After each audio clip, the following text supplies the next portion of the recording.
is doing this. Thank you, ma'am.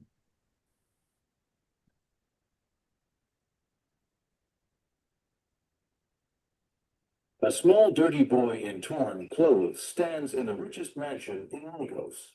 His hands shake as instructions for calling duty. What is happening? Sorry. Closes his eyes and slips into It's making this. Sorry. What's all this? It's preparing live stream and it's making noise.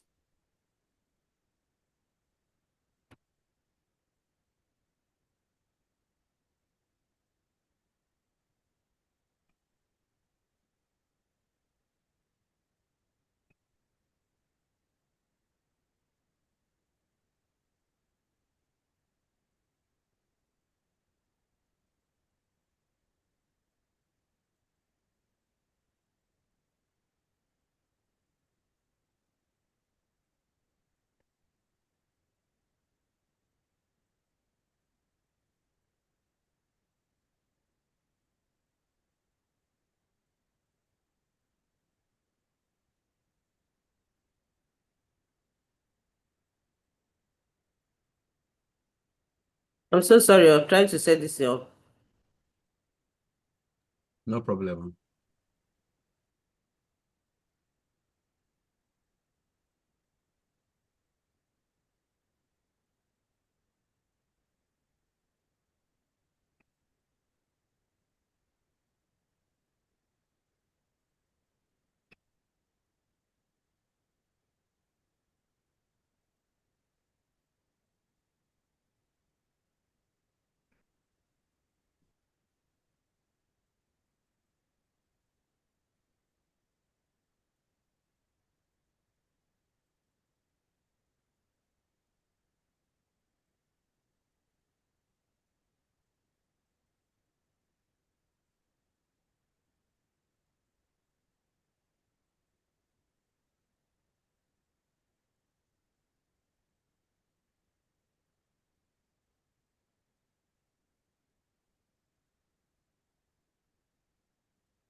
So, Daniel, your hand is still up. I don't know.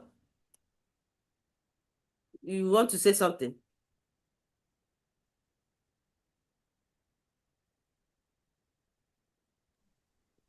Good morning, ma. Yeah. Oh, ma, I appreciate the time that you you actually visit on Saturday. But I don't know if it's possible that we can have this class during the weekday. We stick to the original timetable, 6 p.m. to 8 p.m. weekdays. That would be okay because Saturdays, most of us are actually working Monday to Friday. Then we have some family commitments, and also we have some tutorials Saturdays, Sundays. We have a lot of things, and having this normal class during Saturdays is not really okay for everybody. It might be okay for some people, but majority of of these people that is offering this course is not really okay for us because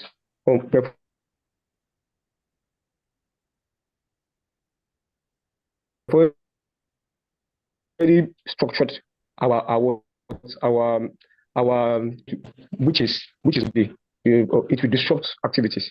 Thank you for considering my opinion.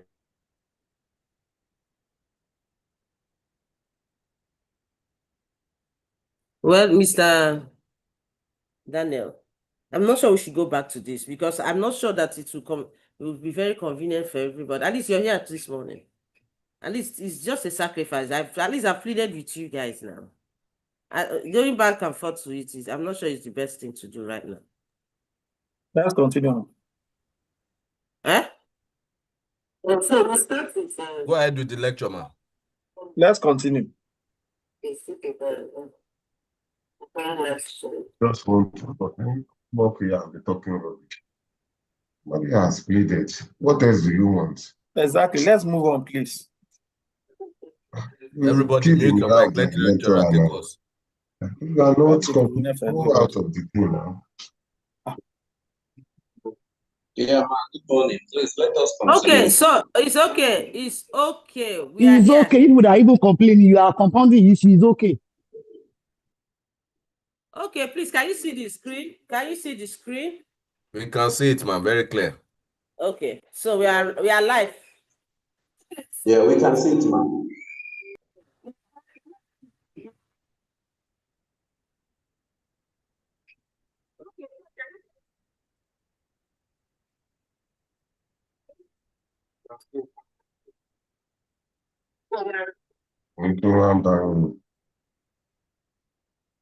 Okay, so today the class, let me explain that the class is supposed to take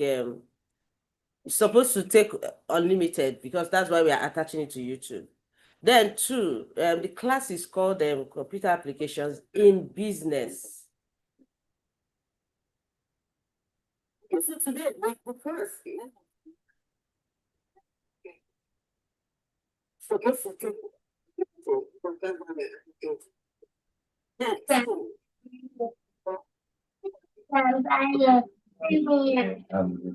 and meet your mom. If you are not, go and meet your mom.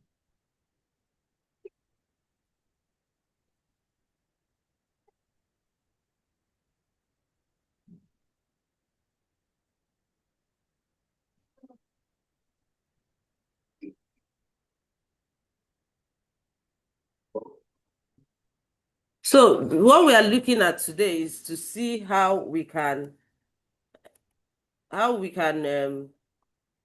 understand what computers in business do. So we want to see how can we use computers to do business, first of all. And that's why we said, because it's computer applications in business, this thing is echoing, right?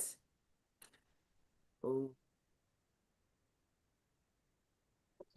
Go ahead, man. Go ahead, man. It's not.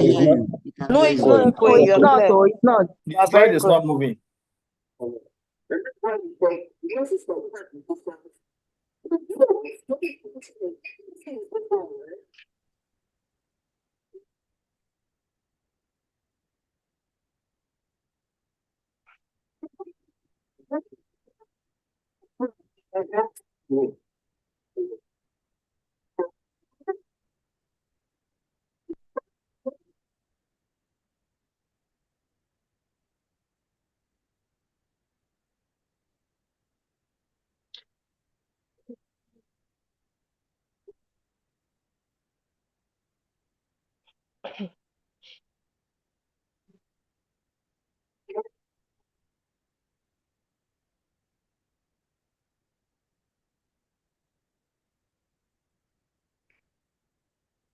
Okay. Hello, ma. Good morning, ma. Some people do not have permission to the live stream.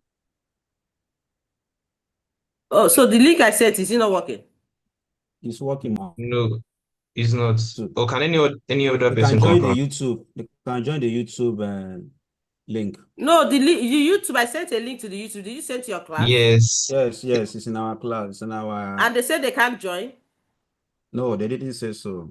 Where's the link? It's in our. Which stream are you? I just sent one to stream 2 now. I think Let me Stream forward it one. to general group. Let me forward it to End general of group. general group now. This is not I a will class. forward it. I will forward it there now. You will see it. No, the Yeah. YouTube, I sent. Did you send to your class? Yes. I've sent one to general group now. Check the general group, YouTube in general group. Check Don't general trust them. group. Check their announcement area now. Stream 3 should check the announcement area. Okay, so I think we can, continue.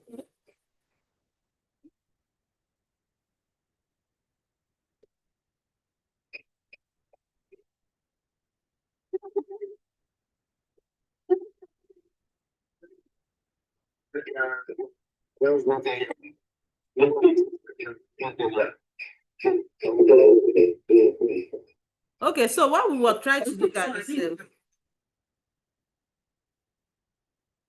yeah, we're looking at, how can we use computers in business? And the major reason is because you people are in the business sector and we want to see how you can use it. Now, I'm going to also go to the elementary part, which, please, if we cannot mute, I will mute everybody now. We are getting distracted.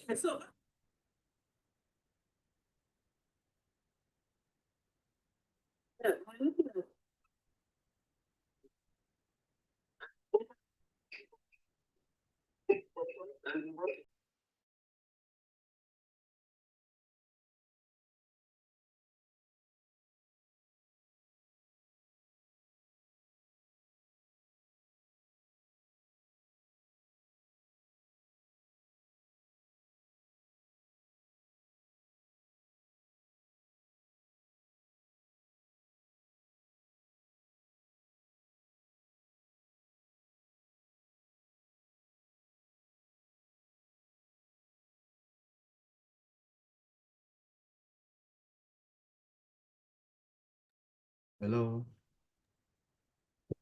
Okay, so now we are quiet, I think. So we're looking at this, and why the three major aspects of this class is the first one, which is the introductory class, the second one, which is the using application in Excel. Excel is a very powerful tool that had to do with how you run your day-to-day business. You know, when we talk about business, we're talking about data here. Now we're going to understand. Okay, so now we are quiet.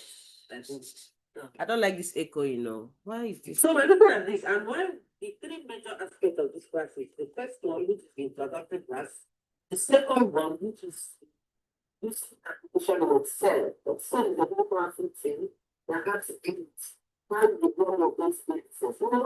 When we talk about business, we're talking about data here. We are working on this.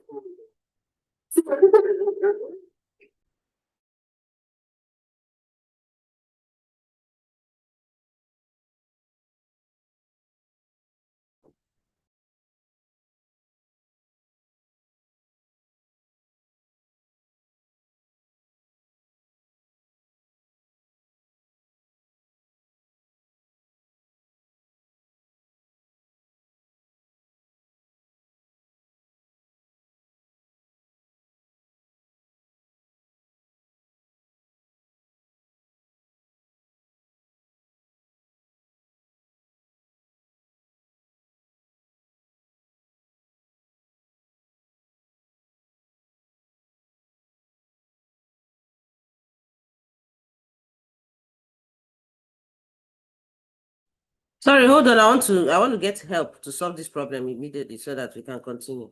So, Doc, this thing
Hello. So the problem is solved now.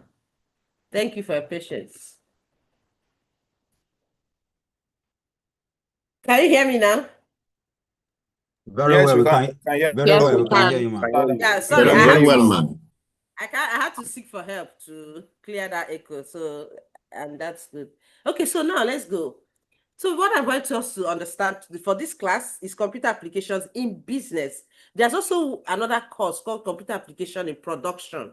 Now, the essence of this is because why I think it's compulsory for you. I know all of us went through undergraduate program where we did introduction to computer. We will refresh our memory with that also. But the major thing is that they want to see how do you apply it in business. There are different sectors. So I don't know which of the sector you are in.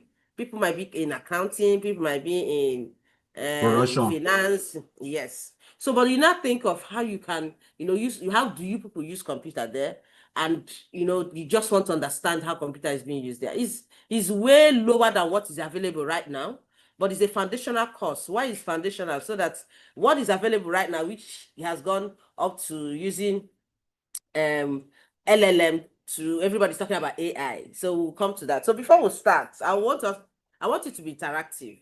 I want to hear people, give me some understanding of what they know in computing. So I'm not here to come and start teaching you what's it called? Parts of a computer. Part of computer here means input, output, out. We can just talk about it, but not just the major thing. We also have a manual where you do your assignment. So yes, I need to talk about that also. This course involves 3 sections: this introductory part, Excel part, and the Power BI part. The essence of teaching you Power BI is that's what is also moving well in business. Every sector can use it, but Excel is a must know, which I know most of you already know. But then introductory part, which is always very important. Then 2, we are going to also give you assignments. So instead of giving you, because of the way the class is structured, we are going to have a manual. We are not going to give you textbook. Why I don't want to give textbook is you can read and you can look at the topics and read. And also, of course, since the class is more practical than theoretical, the practical class will be inside the manual where as we Sorry to start interrupt, ma. But we would just like to confirm if the class is still being recorded. Oh, okay. Sorry. Let me check again. Yeah, but because it's on YouTube, it automatically records there. But let me also double check and record here in case of anything, right? He's showing that it's recorded, man. It's been recorded. On where?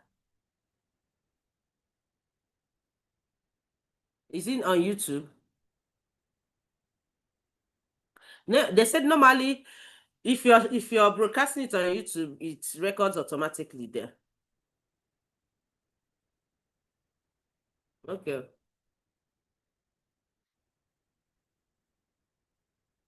Okay, it's being recorded. So it's in the cloud. So after the class, you can have the link, which is good. So now, what I want to say that we are going to also have a manual that will take the 3 parts: the introductory part, the Excel part, and the Power BI part. Each of them have some questions for you to answer, and that makes up for your continuous assessment. So because after that, that's what we use to grade you for your CA. Then the next thing you have will be exam. So that manual, you have to buy it. You just tell us how you want it. Do you want to get it from bookshop? Yeah, but that is actually the most preferred way. Or you want to go through your class rep, just let us know. Then 2, the exam is supposed to be in April. Have you seen the calendar for this MBA? The exam is in April. So we have between now and March ending to finish the course. So that's why when I want to use today to see if I can do the introductory well, then next week you start Excel 6 to 8.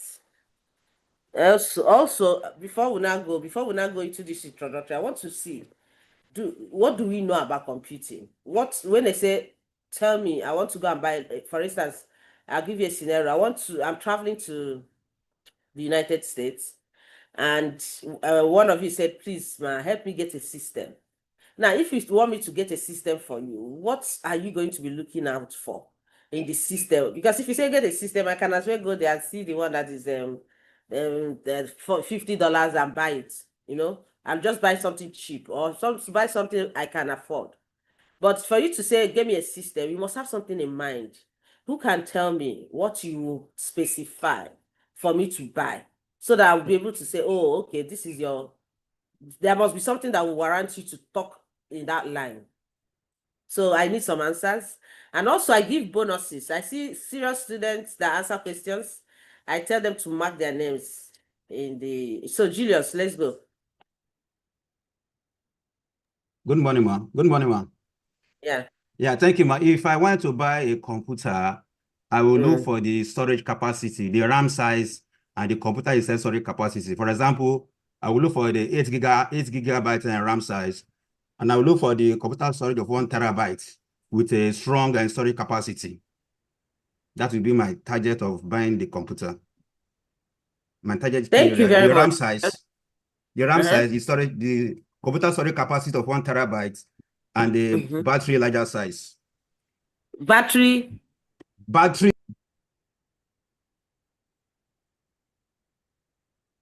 what? Sorry, I didn't hear that. Battery capacity. Oh, Hello? battery. Battery that will last for 8 hours. The computer battery that will last for 8 hours. Thank you very much, Mr. Julius Obafemi. I see you already know the things you want to consider when you want to buy a system. But also, yes, you said 1 terabyte. Why would I go for 1 terabyte storage? And what that RAM is very important. And what is RAM? RAM is random access memory, right? Yes, Random access memory. So why would I now want to go for what's it called? 1 terabyte storage? And what kind of, if you're going for 1 terabyte storage, what size will your RAM? You know? So now why I'm just asking this question so that you understand what you said. Because you specified the value of the storage, but you didn't specify the value of the memory. The RAM is random access memory. That is the memory that carries the system. So the storage is their capacity, what can go in. Now, if your memory is full, their capacity cannot work, right? Because even if you have a lot there, bringing it out from that your memory will still slow down.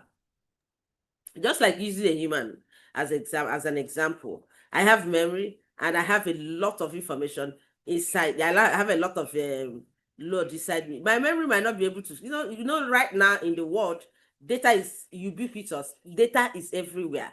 When I mean data, I mean, data is that if you go to your phone, your contacts is data. You see a lot of information going on. You're in a lot of WhatsApp group. Even only this MBA, I'm sure you guys have a different types of groups that you belong to. And you open this one, there is information. Then you go to some, they'll be wishing back there, you close it. You go to another one, you see, we call it information overload. Now it's everywhere. Now, depending on the capacity of your memory, of that your system, that is what determines how fast you can retrieve information or how slow you can retrieve information. So, Obafemi, you told us that, yes, you go for 1 terabyte. You don't just go for 1 terabyte. Terabyte is the capacity. You check what your memory is. So, to take, for instance, this system that I have right now has a memory. So, if I'm going to buy a system, I will find out what do I want to use the system for? Am I going to do anything that requires that I process every time and that requires that it should retrieve information faster? Just like you're buying a phone. So there are different types of systems. Phone is also one. So like you're buying a phone. Phone also is a smart system that also has memory and also has capacity. So you can also buy in terabytes, or you buy in megabytes, or you buy in gigabytes.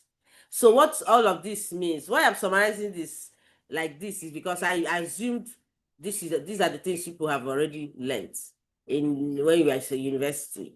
But we are trying to use scenarios to understand it. So whenever you want to do anything that you have to buy a system, you need to say, I want to check how I can retrieve information, which has a lot to do with your memory, and also how it can be fast, which has a lot to do with your what? Who can tell me? Processor.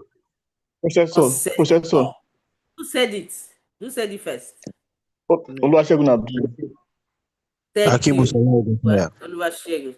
So, processor, Should I how type my number, does it process? Thank you. How does it Should I type my process number for information? bonus mark? Sorry, I can't hear you. Should I type my matric for bonus mark, man? This, this, yeah, I like that you gave me the sharp answer. Yeah, you can type it. That's good because that is a major thing. Yeah, but RAM is one. RAM is the memory. Processor is two. Two of them can never be overemphasized when you're buying any system. Whether you're buying a phone, have you seen all these phones that the way we are living now? You buy a phone and you're always taking selfie. You're always recording videos. In the next 3 days, you can't do anything with the phone anymore because what? It's full. So you now say that storage capacity is important, but it's also need that memory can handle what is inside.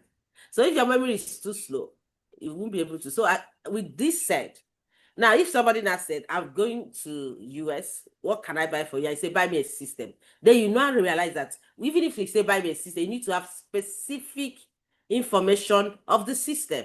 Because if it's actually, I can buy you 4 gig RAM or 1 gig RAM, all this I pass my neighbor system, so that you say you have it.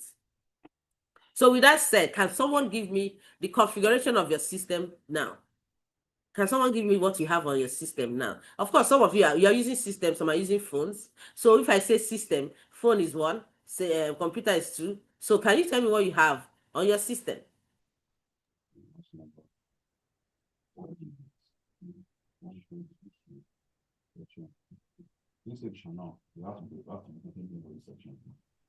Huh?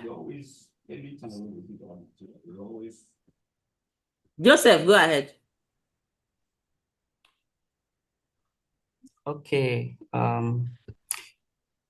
me make up. Give me a minute, please. Joseph, I can't hear you.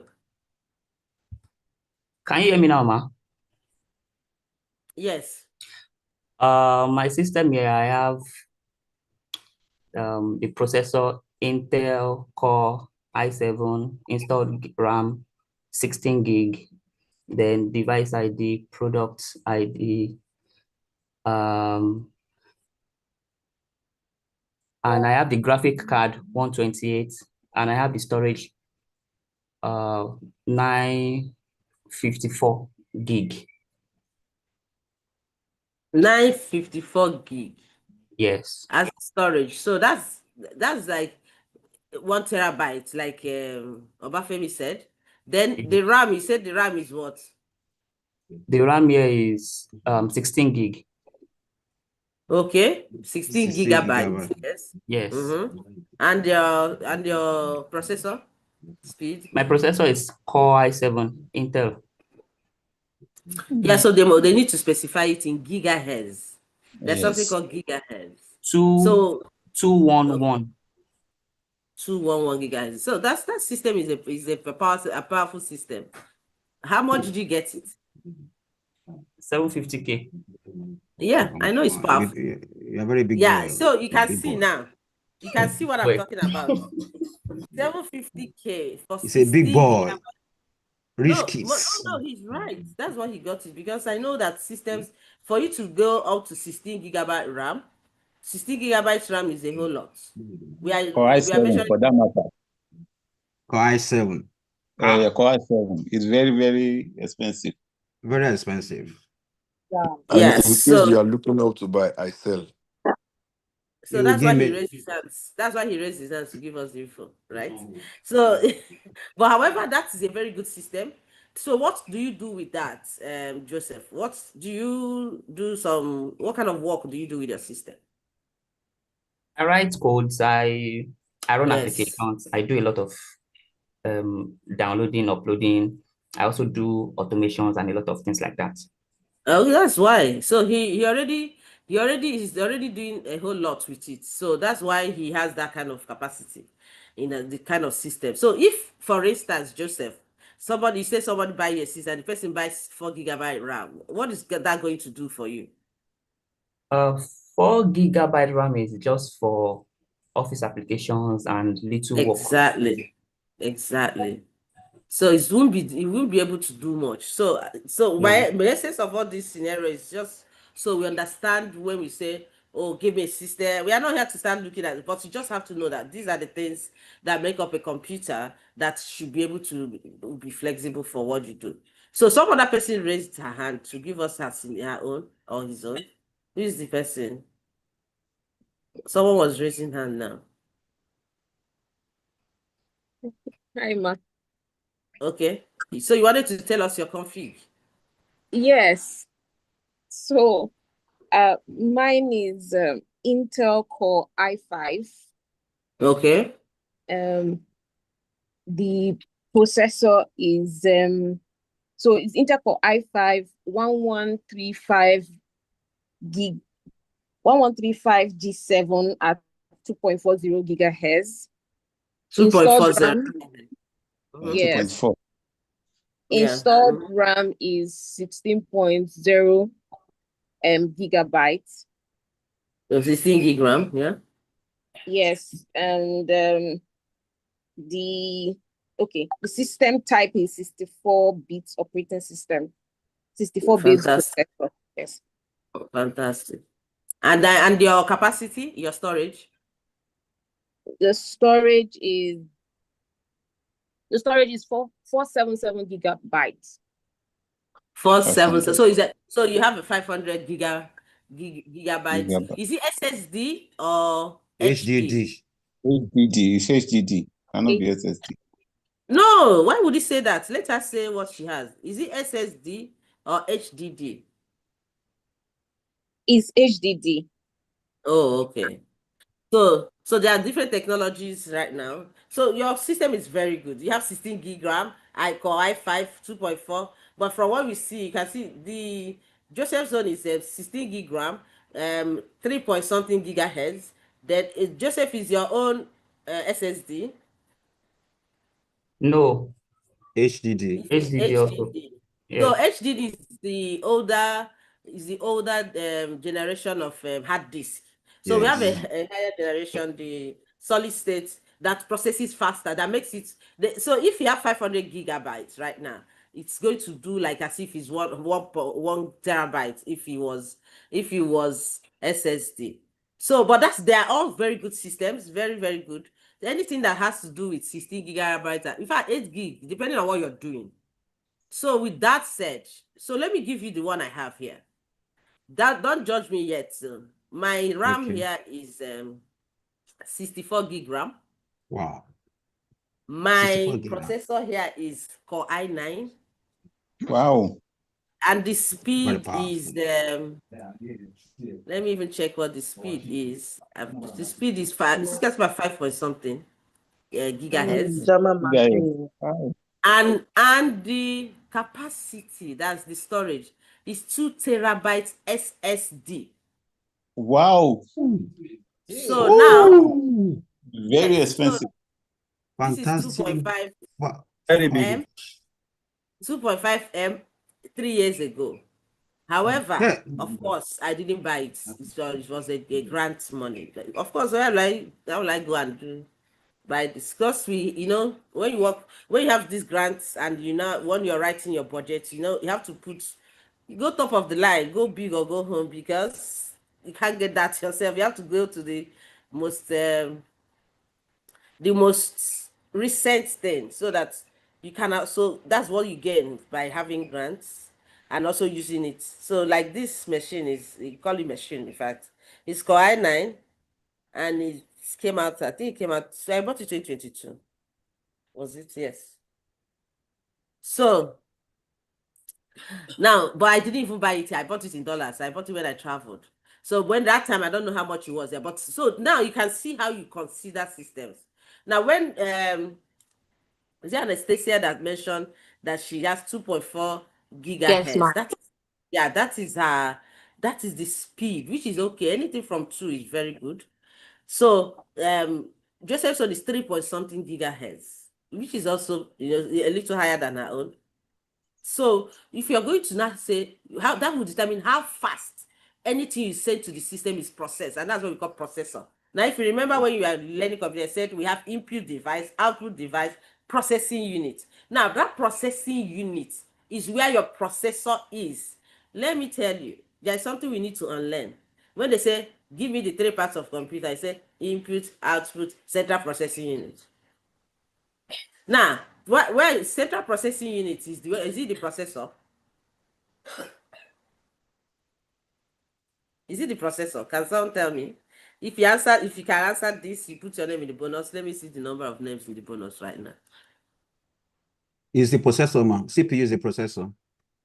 Okay, who said so? Who said that? Obafemi Julius. Obafemi Julius. Eh? The CPU, Yes, yes, man. It's the CPU. Processor is the CPU. Where is the person I said should write his name for bonus? Where did you write it? I can't find it. Obafemi. No. No, there's somebody that said, should he put his name on bonus? I can't see it here. Did you put it? That is Shegun Bisa. He didn't put it, right? He didn't put it. He has not put it. Okay. So Obafemi, yes, ma'am. Your answer, I'm not sure it's correct. I'm not sure it's correct. Okay. Why did I say so? Can someone clarify why I don't think it's correct? That's why I said we need to unlearn, because I know when we are growing up, we went to school, they tell us that list the different types of protein. Beans is usually number 1, but do you know that beans is not protein? Beans is 40% protein, 60% carbohydrate. So if you're even going to say, you will say it is carbohydrates, more carbohydrate than protein, even though it's the good carbohydrate, the carbohydrate is the good one. But they told us we need you are listing protein. Beans is number 1 that we used to list, but that is incorrect. So now when we say central processing unit, that's not the processor. It's a unit. When you say which unit are you working in, you say that I'm in processing, or say I'm in accounting unit. Does that mean that is the accountant? No. So what it means is that the processor is inside the central processing unit. Processor is just one item inside that unit. Inside that unit, we have the board. Inside that unit, we have the drivers. Inside that unit, we have the hard disk. Inside that unit, we have different components. So when we say central processing unit, yes, we know we do a lot of processing inside there. Processor is just one out of many that is inside. I don't know if you get it. I get it, ma'am. Yes, ma'am, we get it. I get it. So this is why when we say, but when we are growing up, that's all we know. Central processing unit, as if that's the processor. It's just processor is just one component inside that unit, and that's why it's even called unit. Yeah. Okay, so having said this, at least this is like just trying to make us understand what we have been doing, and we have been now the next thing I want us to talk about is data. Before I now go into this, so data is something that we deal with every day. So can someone tell me how they've been dealing with data? No, what are you doing? Somebody's in the house. Hello, ma. Yes. Hello, ma. Good morning, ma. Anastasia, are you again? And who else? Good morning, ma. Taiwo. Okay. So who is speaking? 2 of you. Yes, ma. Yeah, go ahead now. Okay, when we're talking about data, to my own understanding, data refers to raw fact, information. Data simply refers.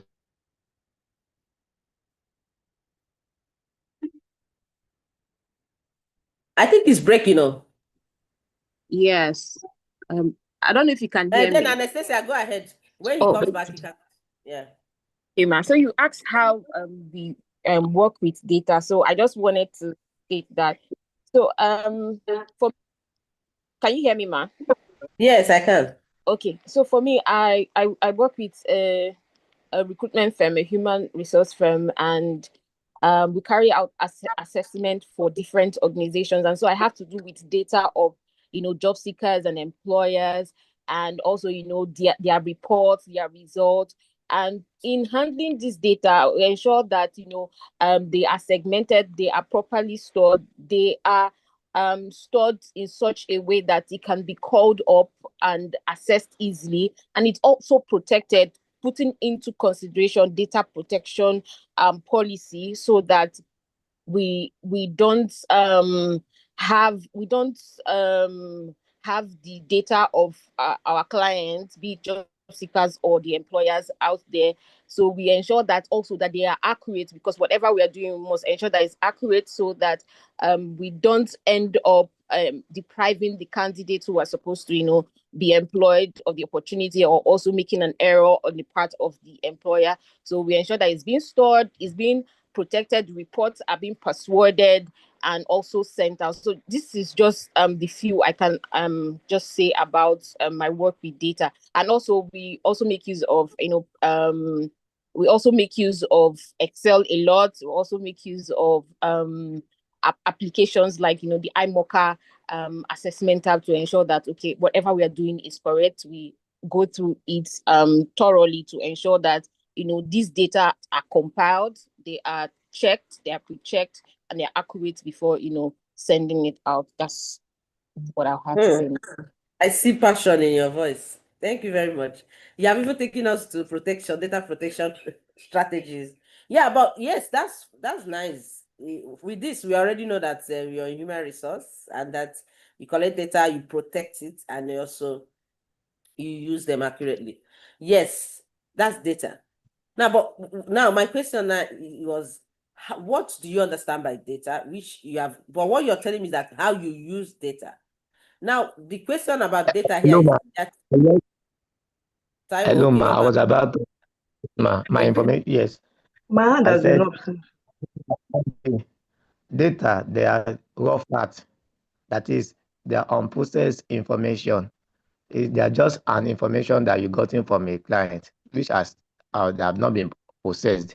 So that's why we call it unprocessed information. That is raw fact, and this can be either numeric, that is numbers. It can be what we call alphabetic. It can be symbol. So based on what you want, it can be the information about your customer, your client, in terms of their age or height, whatever thing that you are working. So they're just a raw fact that can be processed. That's just simply definition of data. Before we now go into the protector and every other thing, or accuracy, and you ensure that you get. Yes. Fantastic. That's Thank you, data. Yes. So that's data. You're very correct. That's what Anastasia said was how she uses it. But now you're telling us what data is raw facts. Yes. And you gave example of collection of data. Now, so most of the data you collect might not have meaning, because they are like they are not yet processed, in the sense that you have not used them to achieve something. You just collect and keep. Give an example you gave, which is correct. It can be numbers, it can also be alphabetic, and etc. That's data. So what is the plural of data? What is the plural of data? Data. Hello, ma. The plural of data is data. Data. Why the singular is that? Data. Yes. So I'm just using this to push people, and I see that you guys are well informed, which is very nice, very nice. And I like the class that is interactive. Good.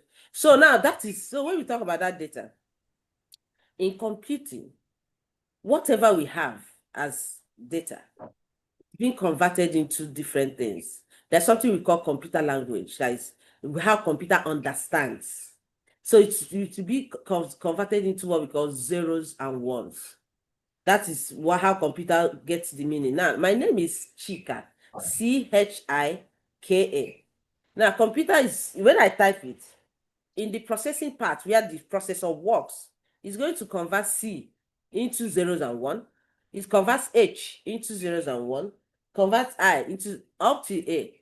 And now each of them is what we call, it will convert C into 8 bits. Now, C is a byte. Each word is a byte in computing, while each byte is made up of what? 8 bits. And that bit is what? In zeros and ones. So for my name that is 5 letters, that is 5 bytes. It's going to be 5 times 8. So it's going to be about what? 40 different bits.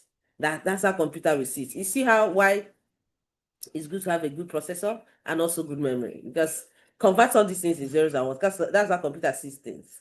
Computer language is in zeros and ones. So when somebody say I'm working on assembly language or computer language, that's another name. That means whatever they're writing it in zeros and one, and we call that ASCII codes. And that's to tell you the things that happen in the system. However, our job here is also for you to understand how to now use it in business, but at least you still need to understand the foundation. So let's just look at what I have on the screen. If you have questions, you can ask. Well, this is about, so see, we have what we also call the hardware and the software of the system. The computer hardware, you know what that means? The things you see, touch, and etc. And we also have the ones that run the computer. Now, those ones that run inside the system or computer. Whenever I say computer and I can interchange it with, say, system, just know that I'm still talking about the same thing. Why is even a system? Is because it's not just component of one thing.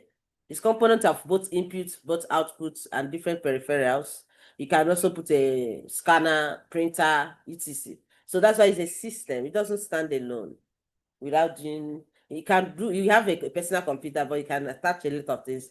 Like this one I have a lot of peripherals. I attach mouse, I attach a dongle, and I attach keyboard, I attached printer. Yes, Esther.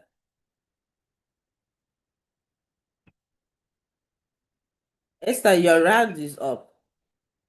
Or is it by mistake? Yeah, good morning. No, it's not. You said if we have questions, we should ask. So I have a Oh, question. yeah, go ahead. Go ahead. I'd like to ask, how does the generation of a computer affect its function in the business world? I do know that they have different generation of computer. I'd like to know specifically what is a generation of computer and how does it affect the function of computer, especially when we want to get one. So when you say generation of computers, let me understand. Is it generation has to do with different years, right? Is that what you mean, or another type of generation? Yeah, I would like to think that it has to do with different years, but I do know that when we want to get computers or system, we usually hear things like this is 8th generation, this is 7th generation, this is 10th, 11th generation. So how does it affect the function of Thank you for clarification. So yes. So for the two persons that have given us their parts of the type of computer they are using, Anastasia and Joseph, do you have generation in your processor? So generation, let me answer you first. There are two types of generation in computing. One is when a system is made. So we can say first generation, second generation computer, meaning when you say first generation, a range of years. Second generation, another range of years. Let me see. I think I even have it here. Yes, Then, I do, ma. Yes. So that is just knowing when what type of computer came out at a certain time.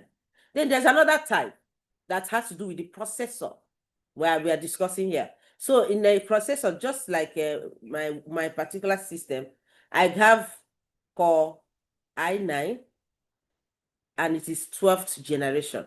Now, what this means, it still has also a lot to do with the year it was made and the modifications that have been done on it. So it started with, I don't know, some of them don't even start with first generation, second generation. You can start with 5th generation. So i5, so generation. What that means is different versions. So you can see i5 12th generation. If you want to buy it, they will tell you it's more expensive than i5 8th generation. The reason is that it is newer and they have made some changes in the processing components. That one is had to do with the processing.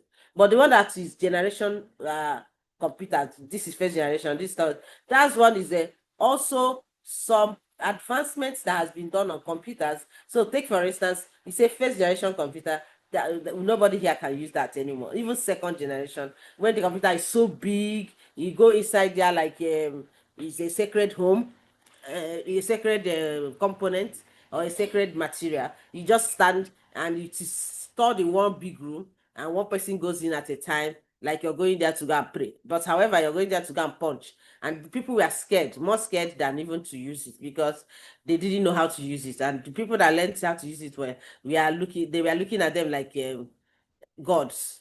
So now that's first generation. Nobody does that anymore now. We moved up to, I don't even know the generation we have right now, but it's something you can read on your Google or your LLMs, where you just say, what happened in first generation? What happened in second generation? I believe we shouldn't be teaching that here. But that's for advancement of computing. It's what we have now. We got to a stage, we have third generation computer where we now have laptops. Before, laptops were in there. Up to now, we have the one we call laptops. We have tablets. These are just telling you what has happened in the years. The same thing for the processor part, where they say, if you're buying, they say buy 12th generation. 12th generation is where they stop. And that usually happens for Intel. Intel Core 5, i5, Core i7, Core i3, Core i9. Now you can get an i3 with 12th generation. It's as good as having an i5, because they have worked on that processor to be able to do some work that i5 can do comfortably. So when you're now buying like this one, I went top of the line, like I said, this one is i9 12th generation. 12th generation is the bar. So that is, they stop at 12th generation when they are doing the processor advancement. I don't know if that answers your question.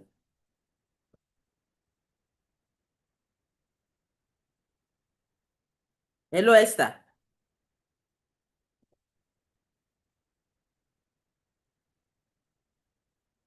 Yes, it answers. Thank you. I was trying to. Oh, okay. Okay, so that was a good question anyways. So when you're buying, so you can see some i5 that is better than i7. So take for instance, you have Core i5 12th generation, and you have Core i7 5th generation. Of course, you just go for that i5 because they have worked on it. And you also check this after checking the speed and also checking the speed, then you look at the generation. They must have done some modifications, some versions, just like you have version 1, version 2, version 3. That's what it means. And it had to do with processor, Intel processor. Okay, so I don't even know what I was saying before we now moved. Yeah, data. Okay, look at the generation of computers that are here. We have up to fifth. We have up to fifth generation. And the fifth generation is where we have computers that are conceived as a knowledgeable information processing system. AI. Yeah, it incorporates AI. Yes, so computers have advanced to the stage that when you want to talk, have you seen when you want to type? You're typing and the thing is helping you to complete your sentence, even though it might be wrong, but it's at least Yes. it's trying to use some machine learning techniques or AI techniques to help you finish your sentence. And Exactly, sometimes it ma'am. might not be what you have in mind. So now those computers are what we have now. And you can't say this one is what we had in those days. No. So what is on the screen is showing you different generations of computers, how it's advanced, the modifications that have been done, and you can read it and have a very few time understanding. It is simple. So we are discussing about the computer. We said talk about the hardware and software, and we also talk about the data and talk about what data is, how it's measured, how it's calculated. Then we have already said the characteristics of computer speed. So characteristics here now means, why do we really want to use computer? It has nothing to do with what you consider when you're buying computer. So we just want to use it because it's faster. It makes life easier than you typing, writing and going to type. You just go straight and start typing. And there are some softwares that have been designed to do some different functions for us. So like most of us, I don't know how many of us use there are different operating systems that have come out in the past and in the present. So that's another question I'm going to ask. can someone tell me the operating system they are using on their system? Now, operating system are softwares that make your system to be ready for use anytime you switch it on. Now, can someone tell me whether it's your laptop or your phone or your desktop or your laptop, they all have operating system, because if operating system doesn't exist, it cannot work. So can someone tell me the type of operating system they use? I hope we are getting the message in the class. Okay, Mary Jane. I'm using 11. Mary Jane. Okay, so I use Windows 11 on my laptop. So in this kind of scenario, you use Windows. It's only when I now say what version, then you now say 11, which is still operating system there is Windows that you use. Any other operating system apart from Windows? Linus, ma. Do you use Linux? Who said that? Ezekiel, ma. No, I don't use Linus, but it's type of operating system. Okay, so I see all of us are Windows operating system users. Yes, Mac. Linux is one. Yeah. Any other one? Unix. Sorry. Eh? Unix is an operating system. There's also Unix. Mac operating system as well. Okay, Mac, Unix, yeah. Linux, Windows. Any other one? For phone, Android.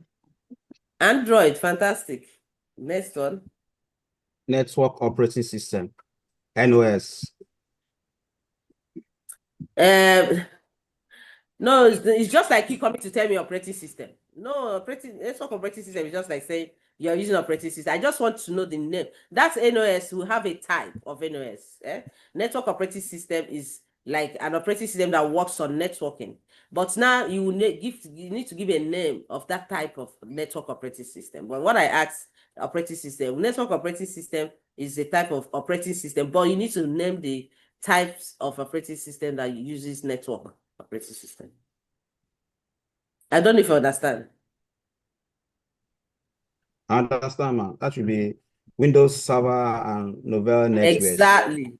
Windows Server and Novell Networks. That's for network operating system, yes. Hello, ma. What about So, Cisco market? Cisco.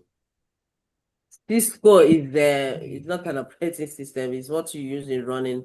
So it's a program that helps you for network trainings, network operations, etc. But it's not an operating system. Now, what of iOS? iOS, fantastic. That is the one that runs on Mobile phone. And we use a Unix Linux operating system for time sharing. No, someone has mentioned Unix, mentioned Linux. Okay. Okay, so at least you can understand what operating system means. So operating system is a AMS software. DOS. No. MS DOS. AMS DOS. Microsoft. So Microsoft.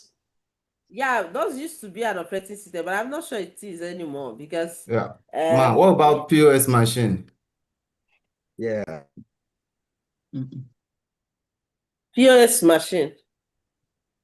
Yes. Well, if you POS machine will have something that works with it, but what kind of operating system do you think it has?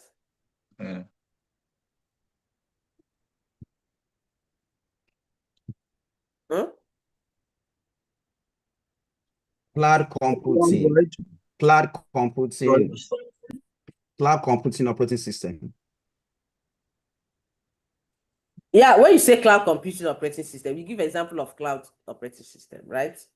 So you have given normal operating system that works on personal computers, that's OS. You have given network operating system that works with network. Then if you want to talk about cloud, you also mentioned the one that works with cloud.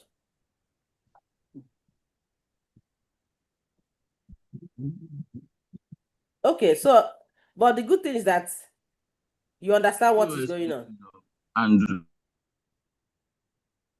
Android is good. Android is an operating system. That most phones use Android software to run it. Mark, what of Google Chrome OS? Is it acceptable too? No. Those ones are browsers. So there are different types of. So we have application. Those ones are browsers. Browsers are browsers applications that run on your system, run on your internet. So internet also has this. Yeah, POS also. Like somebody said, POS for any transaction to happen, you must have operating system to work. If not, it will not work. Hello, ma'am. Hello. Yes, ma'am. Sorry. I just wanted to confirm. I thought there was Chrome OS for systems because I heard someone mention Google Chrome OS now. Because I know for a Oh no, fact that what she mentioned was browser. She didn't mention. Oh, Did she okay. mention? Eh? No, I thought she said Google Chrome OS or something. Or Yes, maybe You I just heard. say Google Chrome. I said Google Chrome. Oh, Yes. Eh? Google. Sorry, what did you say? Google Chrome OS. I didn't hear the OS. I just heard Google Chrome. So I told you. Chrome OS. Oh, okay. Yeah, so somebody mentioned cloud operating system. So Google Chrome is the example of a cloud operating system. So Google Chrome operating system, not just Google Chrome browser. I hope you know they are two different things. yes, ma'am. Thank you, ma'am, for the clarification. So Yes. Google Chrome is a browser. Google Chrome operating system is a cloud operating system, not just your normal operating system. Get the difference. And of course, you can also work. So that somebody mentioned, now there are different types of operating. We have normal operating systems that we call it OS that works on your system, like your PC, your personal computer. When I say PC, means your personal computer. You stand alone, you use it alone. Then we have network where you connect different computers together to be doing sharing. Sharing in the sense that if I have a printer, 10 computers can be connected to that printer. Let's say in my office, we have 10 lecturers and we have our offices, but we have only one printer. That printer is in the HOD's office, but all our computers are connected to it.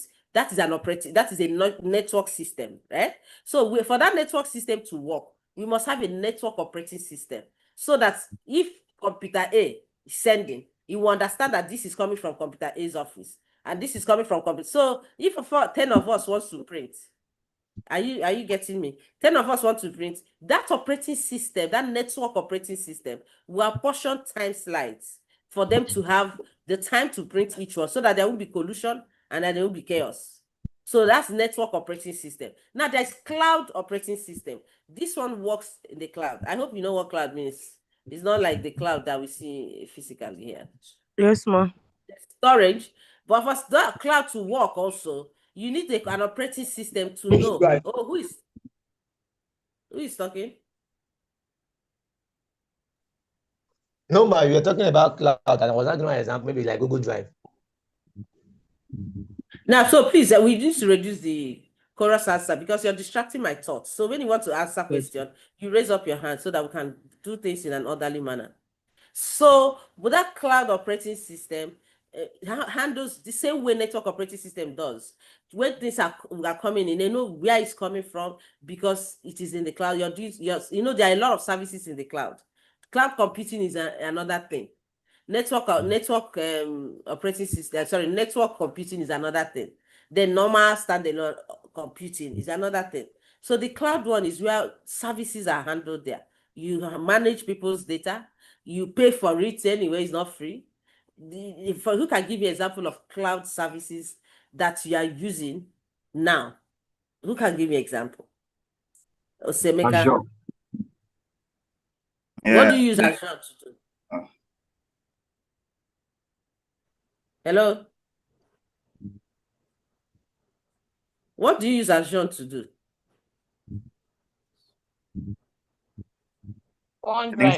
Timed in.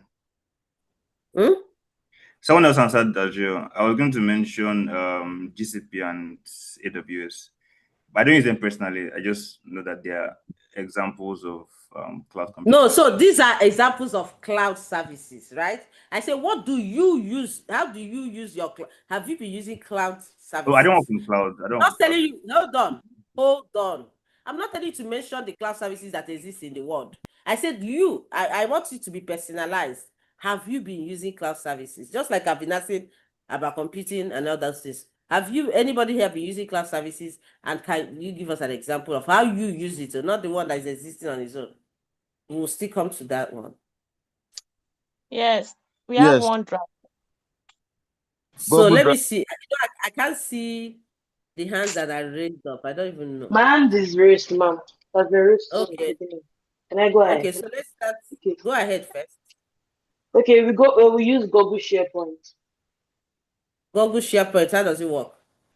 Yes, we save documents that's on it, that's accessible to all people that you give access to within the company. It's accessible. You can give permissions to edit or permissions to just view. Oh, so is it particularly for your company or? No, Google SharePoint. It's for everybody. I'm just saying, like our company, the rights. We have to buy it. We have to buy the storage. You pay like a subscription. Yes, we pay a subscription. Yes. Okay, so annually. is it different? Is it different from the Google Drive that we have? Is it different? Different from the what, ma'am? Can you come again? Google Drive. Google OneDrive.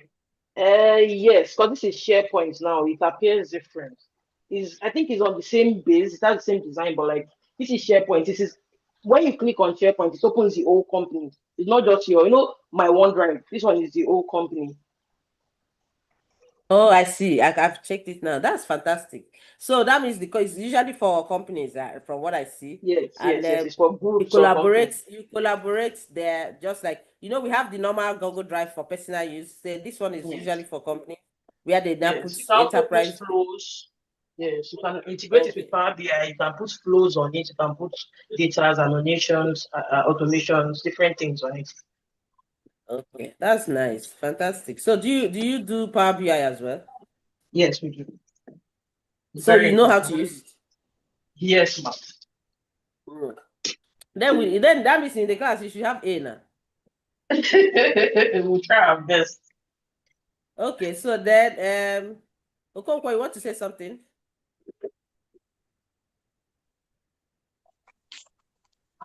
No, ma. Yeah, it's used for running software applications, like running software like Microsoft Office 365. No. Are you still talking about SharePoint? No, I'm talking about cloud services. You are asking examples of No, cloud I'm telling you, give me the last speaker who spoke told us about the particular word she uses. I'm trying to understand what you use. Like me, I use Google Drive. I also use any of my drives. I use them as. Huh?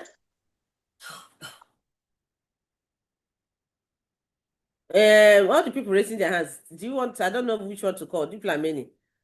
Yes, what do you want to say? Use OneDrive. No, don't repeat the one that has been said. If you know that you want to For repeat the one OneDrive that has not been mentioned. Mega. OneDrive is for Microsoft. Yes, that's good. That's correct. Microsoft Dynamics. Right? It can be used on several devices. You say it can be used where?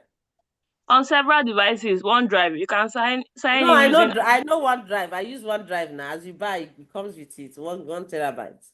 Yes. I use Mega Cloud. Mega Cloud. You pay for it as well? Yes, but I use it on my phone though. So who's this the owner of that? I'm not sure. Is it not free? sure. It's not. It has the free version, then it has a paid version.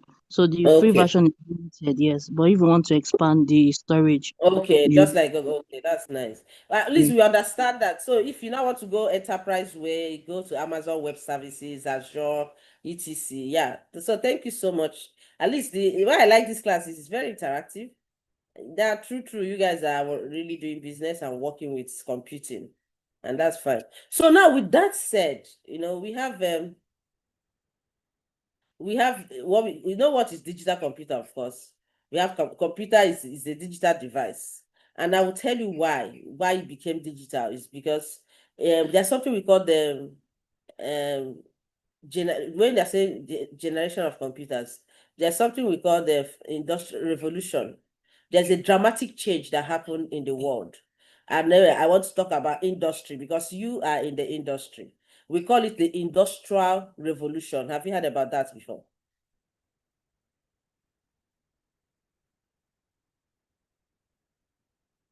Yes. Now, so for industrial revolution to happen, that means there's something called revolution here. It means like a certain change, a dramatic change that has happened in the industry. Now, there are different major revolution that has happened. We have had the one that happened in agriculture. We call it agricultural revolution. We have the one that happened in the industry. We call it industrial revolution. We have the one that happened in, there's even music revolution. Almost every sector, revolution has happened. Now, but I want to focus on the industry revolution. Now, one thing about the industry revolution is that there's something that took place in the industry. We have the one we call first industrial revolution. We have second industrial, third industrial, fourth industrial. Now, that first industrial was when, if you remember in the Stone Age, when you want to do something like produce light, you hit two stones together and light comes. And that was changed after a certain thing happened and the revolution now happened. And you can go into a room, switch on the light, and light comes. Newton happens. So Newton happened. You can switch on the lights and the lights will come on. You don't no longer need to beat two stones together to have something come up. That said, now I would say something has happened. In those days, we left just like in agriculture, where we used to do every home are farmers. You cannot say you will not be a farmer for you to survive. But that farming, you use hoe, knife, all those local materials to dig and plant and produce and harvest. Now, after that, there's something that has happened in agriculture sector. We have what we call mechanized farming. Now, they use tractors, use different machines that are powered to do work. Very few people are now into agriculture because they have modernized it. So a certain change happened there. Even though we still use those other things, but it's not as much as we used to. So the same thing in the industry. In those days, we used to use a machine to work. That type of machine, the mechanical, but now everything has changed into a modernized way. So if you now look at generation of heat, generation of power, you notice that they use steam engine, and that steam engine was what was being used in those days. But now we now have, if you go to the industry, everything uses electricity. So in the second industrial revolution, electricity became ubiquitous. However, what I'm talking about now happened in the Western world, because in Nigeria, electricity is not ubiquitous. And we know already, grid is always falling for the modern city. I don't know what is going on, even in the rural area. Now, so that's it, because we are just looking at global change, global revolution, which industry is the major one. So that's the second industrial revolution. Electricity became ubiquitous. Everything they do, in fact, factory workers now using these manual machines that use in sewing became electrical. A lot of things moved away from being too manual to being electrical. Then we now move into what we call third industrial revolution. Now, that third industrial revolution was when what we call information collided with what? We call it the information age. Computers came to be. That's why we now talk about the parts of computing, the generation of computing. That is where we have the mainframe, that even that third industrial revolution, the big computers came out, things became better, people now start punching, and we are using all those, a cake is written here, to process data. Now, data became something that people can now process by typing it, more writing in hand. Then computer now started going into its own generations, and then we now started doing what we call automation. That time, what we were doing was, if you go and see where they use paper to work, you now know, let's build a system. Instead of you coming to fill a form, fill it on the computer. That's what we call automation. Automation came in third industrial revolution, and that third industrial revolution was a major shift from the first and the second. That shift was, oh, so now we are using systems, and now things are getting, people are working in white collar jobs, dressed up in AC, because computers needs to be in AC environment, and then you do work on the computer, but nothing major. And that is what we called the information age in the industrial revolution. So industry met information. So we call it the digital age. Please mute yourself, you're distracting me. So the industrial met information. We call it what? Digital age, if you can remember. If I mute you, I mute you permanently, and you will never be able to unmute yourself, and it's not good. Eh?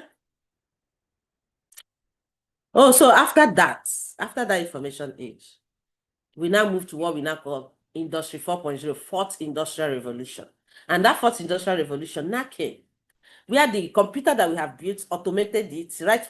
That time when you write program, you automate, and things will now run smoothly. You don't need to go and start picking physical things. You do everything on computer. It was fascinating. Now we now move from there. And we now move to fourth industrial revolution, where we have what? Data-centric. Everything we do had to do with data. So we collect data, we build models, people now start doing selfie. That's why you can see smart everything. Everything became smart.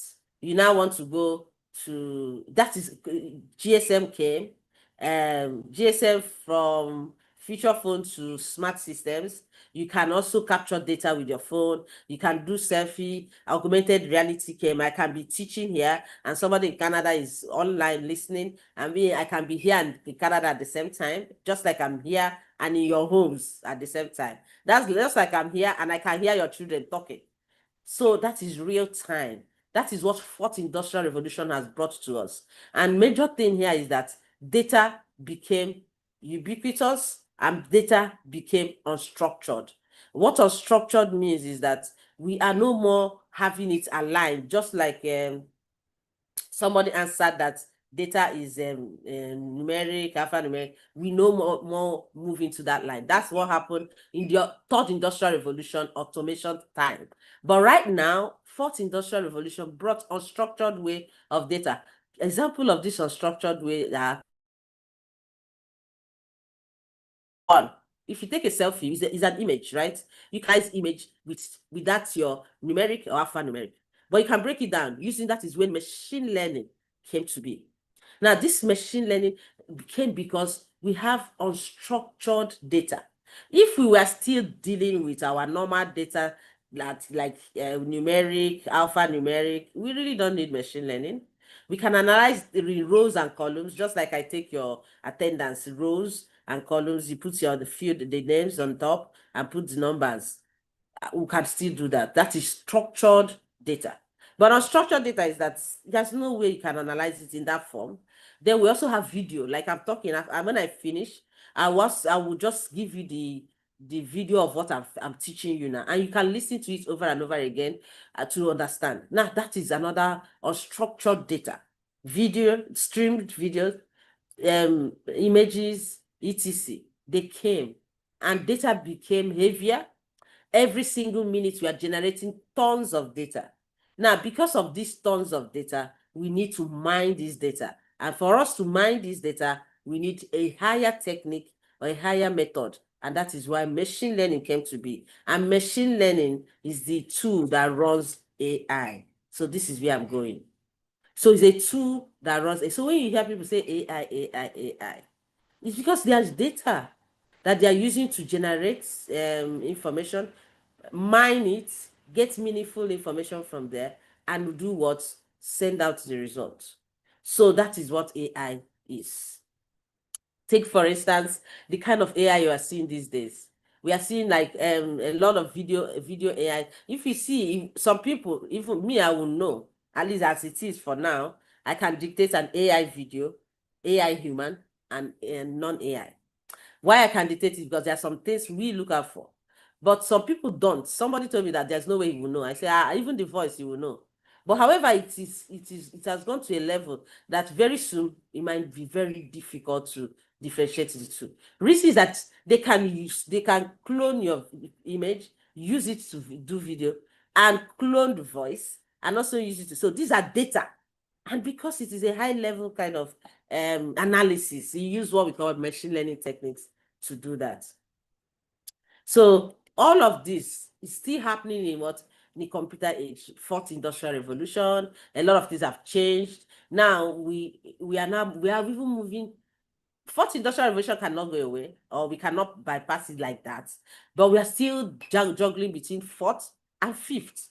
The fifth, which is where we are, and also we are in 4, because in Nigeria, let's say we are, I don't know whether we are in 1, 2, 3, 4 in Nigeria, because if you check, some of our things are manual. If you also check, electricity is not there, and then you also check, we are also doing computing. Some people are higher, some people are lower, and also we are doing some AI, and we are doing a lot of things.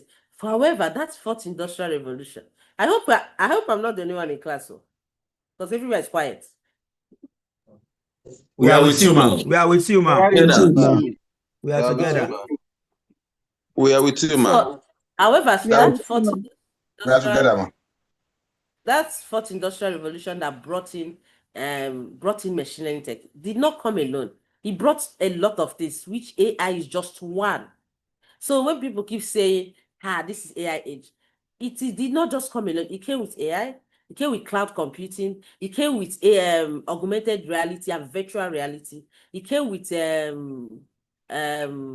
what is this other thing? 3D technology, that's 3D printing. It came with a whole lot of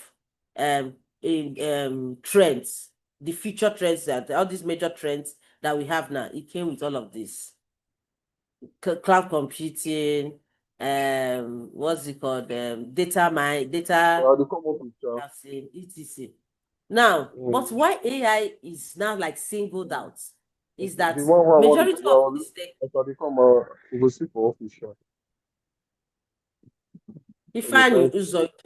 I will block you. I will not just mute you, I'll block you. We said mute yourself.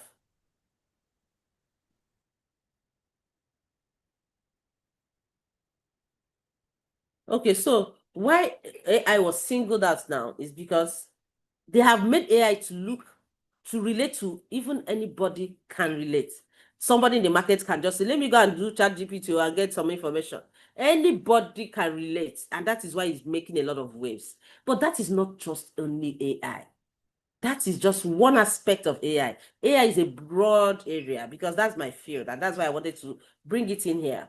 So AI is just and why I need to bring it in here, so that you also know that you can use it to do this course, right? So they now brought it out like so anybody can relate. Even if you go to market and I say, please check Copilot, you get it. Nobody will tell you, check this one, you get it. People are using it, and it's just the same way Microsoft Office was ubiquitous. The same way a lot of things that people can relate with on phone. And that is why people say AI age, which is correct. But also there's a technical aspect of it. That thing they are using, they made it simpler because someone somewhere sat down and developed using the techniques to make people to reach people in their needs at their level. And that is why research should be. How can you influence human in whatever you're doing? How do you use your business to influence women? How can you use computer application to influence women in your business? And that's why every business has their own software, has their own application, so that they can relate with their customers. Because data is a critical thing in any company. Take, for instance, you come tomorrow in your company, everything is wiped off, and they brought new management, and nobody knows you because there's nothing on the data that's showing that you're existing there, because everything is wiped off. So data is a critical and is a major ingredient in every company. And that's why you can't joke with data. And that's why we have cloud computing now, so that data can be saved. Because sometimes if you have just normal system or storage, anything can happen to it. But now you're paying for it to be kept, and anytime you need it, you go to the cloud and retrieve it. It can never go missing, because it is a critical ingredient. I'm in the institution, and we deal with students. So I was giving them an example. Whenever I teach this class that had to do with data, because I teach database, I will always ask them a question. Somebody has 4.8 as CGPA. You're already in first class. And you come tomorrow, they said something has happened to our system. All the data has been mutilated. And now you're having 4.4. Come on. That person will want to kill us. Because you're already saying, I'm going with first class. Now you're seeing yourself going with 2-1. So you need to protect. So that's another aspect of data protection, data integrity, and also storage. Because that's why cloud computing came. Because everything we are dealing with now has even surpassed the normal system we have. Even as powerful as I think this my computer is, there's still some data that I can't handle. That's why we have to use cloud computing. And cloud computing is also one of the ingredients that came with the fourth industrial revolution. But the issue here is that why AI is prominent is because it has a lot of areas people can specialize in. Oh, areas of there is robotics, which is my line. Robotics is one aspect of AI. There is natural language processing, and that person that is talking is about to be removed now. Let's just keep your Maria Matthew, please.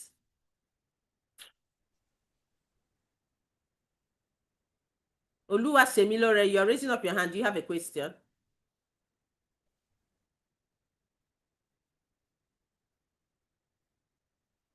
Eh?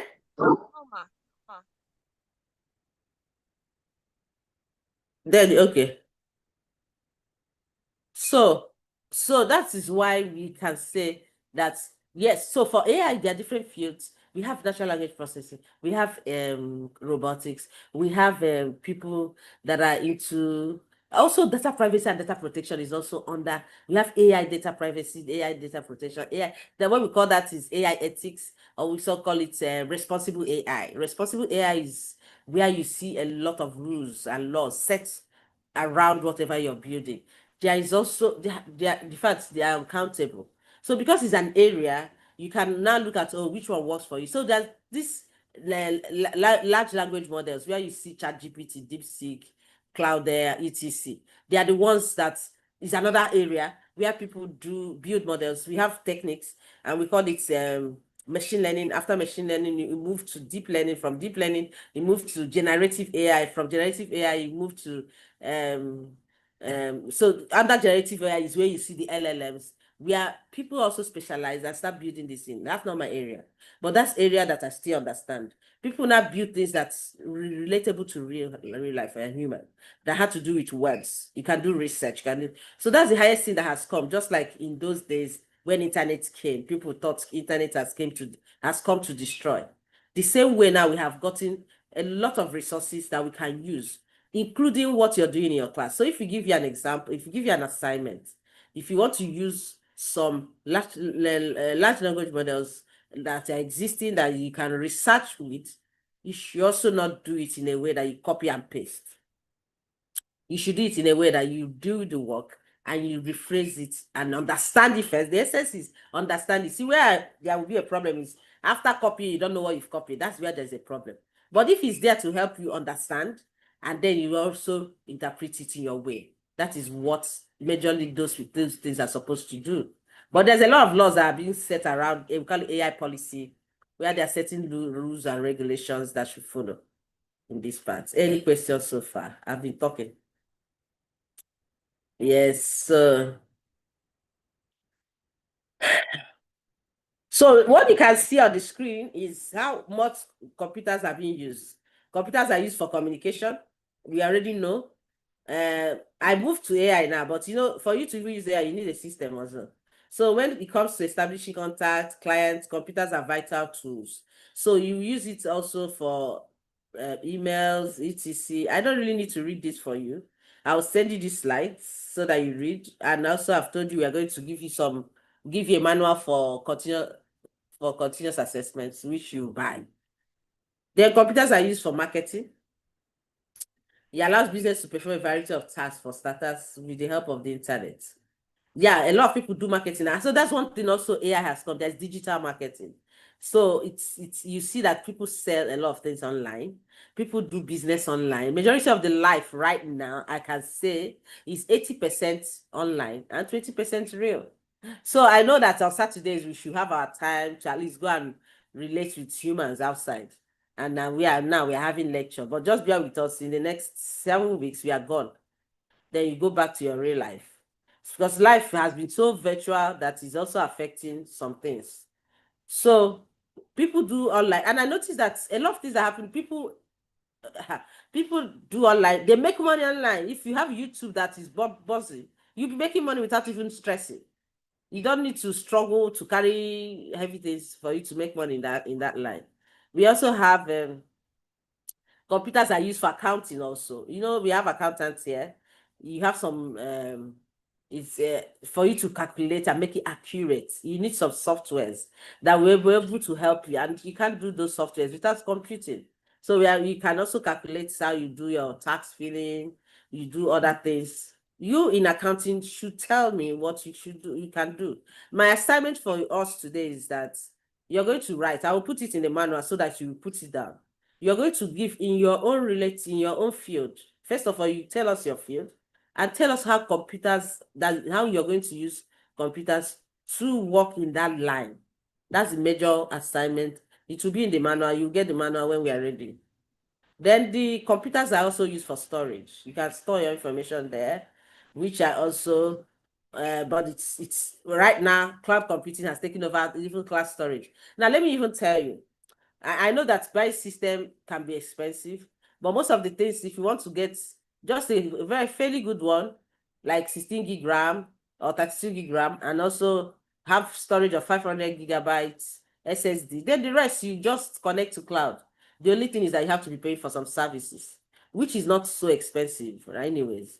Computers are used to produce documents, of course. You do applications like you process Word, you process spreadsheets, you process data where you can use example of data processors are like Access, etc. We also use computers for educational purposes. Of course, that's what I'm doing right now. You ask question and answer, teach. Computers are also used for research, yes. Then we have discussed about operating system. That's what is here. Operating system has their major aim is to manage your computer. Operating system is a manager. So it manages the system. So it processes, it stores, it processes, it handles the devices, it handles the processor, it handles the memory, and what else? The files as well. It handles the files. And it's a system software. So we have system software, then we have application software. So the system software is the one that works with the system. And operating system is one of that. While application software, the applications that you have developed to solve different functions like word processor, spreadsheet, accounting software, any business that you're doing, any software that you have. So we have functions of operating system. Security, yes. It protects the system. If you got to put security, it has control over system performance. It is the one that manages. So the name is that operating system is the manager of the system. Then operating system keeps track of time, yes, and resources. So like I was giving you an example of that network operating system where you can also say you're sharing resources, like a printer or a scanner, and everybody's sending their work. It's the operating system's job to give time slides to first come, first serve, or use any other method to just appoint who goes in, what time, and what time are you coming out. So there are different ways. There's a course called operating system in my department. It will give you different methods for operating system to work. So the operating system can say, oh, 10 jobs are coming in now. Do I do first come, first serve? Or 10 jobs are coming in now. Do I do priority first? Priority is that let the one that has higher priority. And how do you determine the priority? Just like, when you go to a restaurant to eat and you queue up, they will always want to queue up so that you first come, first serve. But in that queue, when they see a pregnant woman, some people say, okay, go to the front. Why? Why do they say that? They don't want her to faint there. So they are giving her priority. So that kind of thing is what we call priority. So in operating system, you can also see a job. Take, for instance, a job that is coming with a high priority. Like if you want to fly and you have breakable things, you will just say fragile. And they will take it to a separate place. They are giving priority to that particular item. So in operating system, you can also have priority scheduling, why you say, oh, this one is higher priority. It might be because of a certain reason. So it can be that, oh, this is just one page and the other ones are coming 100 pages. Let's just give this small one priority. That means shortest job come first. That's a priority. So there are different things that happen, but that's a whole ball game of operating system costs. But that's the job of operating system, to manage and assign. Then we have the error dictating age. Operating system constantly monitors the system to dictate errors and avoid malfunction. That is its job. We have the coordination between other softwares and users. So operating systems also coordinate and assign interpreters. There's one called interpreter compiler. That is, if you have a particular software, it's either you're using a compiler, like programming language compiler or assembly language compiler, etc. Memory management. So that's what it does. Then there's processor. It manages processor, manages device, and it manages the file. I told you 4 major types. Sorry, 4 major functions. The memory, it manages it, how it will assign memory. I'll give you the slides. How it has processed data, the one that will go in first. It uses a rule. And then those rules are algorithms. Those algorithms are many. Like I teach the course, so I know. Then to use the one that will work. Then for processor, for file, and also it will use a method that will not cause a deadlock. What is deadlock? Deadlock is of course we all know Unilag. So if I'm coming into Unilag right now and I go through that place that they sell pizza, that place is usually chaotic because of what? We have 4 major roads that are linking at a point. So if there is no last man there, and they say, oh yeah, everybody go, there might be a gridlock. We call it deadlock in computing. So also in operating system, if you assign jobs and you don't know how long, you just be assigning and one goes there and balance and focus and take someone's time, there will be a deadlock. So the job of operating system is also to be sure that is assigning these jobs or processing that there won't be what? Deadlock. So we have different types. We've mentioned Windows operating system. We don't need to go into Windows operating system. And we have what we call the primary memory and the secondary memory. The RAM is primary and secondary are storage, etc. Then that's about RAM read-only memory. What else? Yeah. Okay, so that let me go to the other one.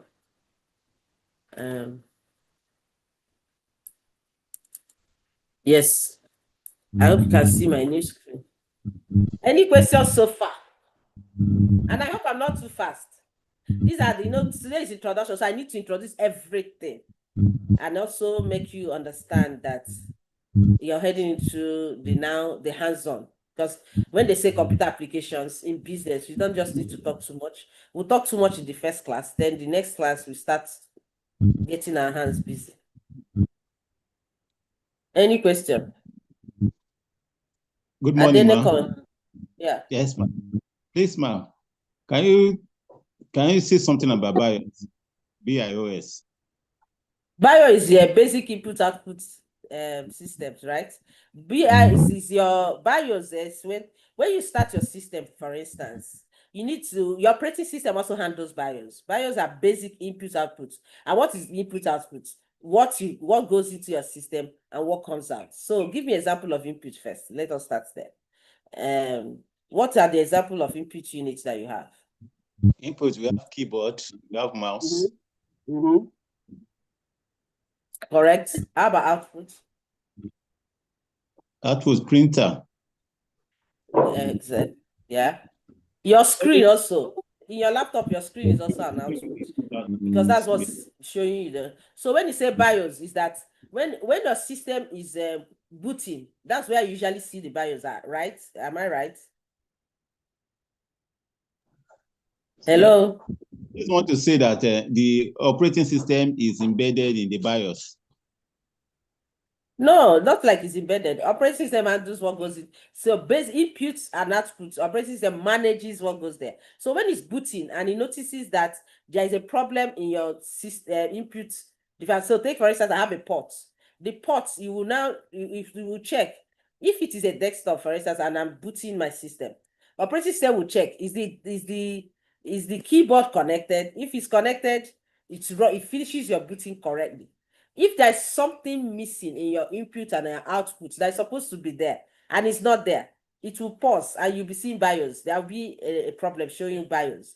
That means there's something that has not been aligned, that needs to be checked and fixed before it can continue booting. And that's why desktop is easier to fix than laptops, because immediately you see that, oh, this one is not connected. But if it is something about your laptop and it gives you that problem of BIOS problem, meaning that thing has happened inside, and for you to see it, you need to lose the whole, because it's inside, and laptops are all in one. You need to now lose the whole thing. So BIOS it checks that everything is ready, by basic input and output, functionalities, devices, drivers. The drivers that handle your ports, the drivers that handle your mouse is also supposed to be checked. If you are not working, it gives you an error. So that's what it does. So, but that's what basic input output means. Thank you, ma. And it's operating system also that checks for it. So, like you say, it's a manager of the system. Yeah, that's a good question. Yes, thank you, ma. Okay, so we are supposed to end this class by 10, but you give me time to run through this one, because we are doing checking on the computer before we started. So let's quickly run through. And because I want to finish the introduction today well, so that we'll not have an overlap. So also we have mentioned in business how computers can be used in running all parts of business. We all know that. In fact, on a lighter note, I think this course should be changed from computer application in business to AI application in business. That's what I think. I will suggest it to them so that they can move it, because these are basic things that we should also know. We run classes. Sorry, we are working in companies. Oh, okay. I think it still has this room, but they can include AI in business so that people will know how to use AI softwares, AI tools in their different businesses. I think this one can stay, but they should add that one. So you can use AI to keep records, develop budgets and forecasts using different softwares. So your computer, for you to keep records, you can use Excel. That's why we want to teach you Excel. You can also use Access, but we just jumped Access. Excel is more, it's still the same Microsoft that designed it, but Excel has a lot. Excel is a powerful tool. You can also program in Excel. You can script some things, write short codes that can automate your work. Then you can use Excel to develop budgets and forecasts, prepare marketing documents, research, and stay in contact with other people. So businesses should look at their operation and ensure that they are using their computers to full extent. The first computers used by businesses were rule-filled by, okay, these are just stories. You can use it for keeping records. We have mentioned that QuickBooks, so computer programs such as QuickBooks and other accounting programs allow businesses to keep detailed records. So these programs track accountable payable, accounts receivable, and sales. They also provide an easy and quick way for a business to send out invoices to customers and handle payroll functions. Then we have the back office productivity and accuracy can increase greatly. You can also use it for budgeting, we've mentioned, prepare marketing documents, research. For those in the research, is there anybody in the research institute here as a business person that you do research? You can also use your computing and then develop some surveys, questionnaires for your research. Can also be used for communication. So one of the biggest benefits of computer in the workplace is the enhanced communication they provide. So co-workers can easily communicate with each other through emails. Then we can also use the tips is updating computers regularly is vital to a business. Outdated computers can cause serious problems. Of course, you see, that's why we are saying that. So most people, it depends on what you do anyway. Like my son is 11, he uses computer to do assignments. So the one he has is the minimal. Like about, is it, even that, he has a tablet that is lower, but his laptop is even 16 gig. No, 12 gig RAM. But you see, for things to work, 4 gig RAM can't work anymore. And nobody can be using Pentium now because even to process normal word processing is even difficult. Pentium computers are gone. So we are in the core RAMs. Core RAMs of Intel. Intel has developed processor in a way that we are now reading in cores. So core i3 is manageable depending on the size. Then i5, i7, i9. The next one will be, I don't know the next one, what they will call it. Whether they will call it i11 or that they will stop the I and move to another, maybe P this time. So these new programs often run poorly out if you don't update. Then far from simply seeking a copy of other, you have other tracking. You can also use your system to do tracking. You can shop floor. You can do a lot of things with it. And that will be my end for today. And the next class will be taken by Dr. Wohiri. He will teach you Excel hands-on from 6 p.m. to 8 p.m. as we agreed today for 3 weeks. Then we'll move to Power BI for another 3 weeks. But before you finish Excel, we would have given you the manual. My questions will be there. Some pool of questions for you too that will help you practice for exam will also be there. Thank you for listening and any question. And I hope the class made at least you got something today. If Yes, you didn't thank you, get ma. Yes. Thank you, ma. It was so Thank you so insightful. much. Thank you, mom. Thank you, ma'am. Yes, You're thank the you, ma. best. We are expecting the slide, so ma. we've agreed now that at least we are not quarreling again about the timing. Thank you for understanding. All right, ma. So I didn't introduce myself. My name is Chika Ikabanjo. From the name, you know what it means. Igbo woman married to a Yoruba man, true Nigerian. Wow. I'm the head of department of computer You are science. white, ma. Thank you for marrying Yoruba. Thank you for coming and marrying us. Yes, so thank you for coming to our. I'm the head of department of computer science, and I'm coordinating this course. All right. Yeah. Okay. Thank you, ma. We'll be See you expecting next the week. slides, ma. Yes, I will. I will send it. So I have a group with the class reps, so I will dump any information they will be getting and be spreading to you guys. Okay, ma. All right. Okay, No problem. Thank you so much. Gracias. Thank you, ma. I am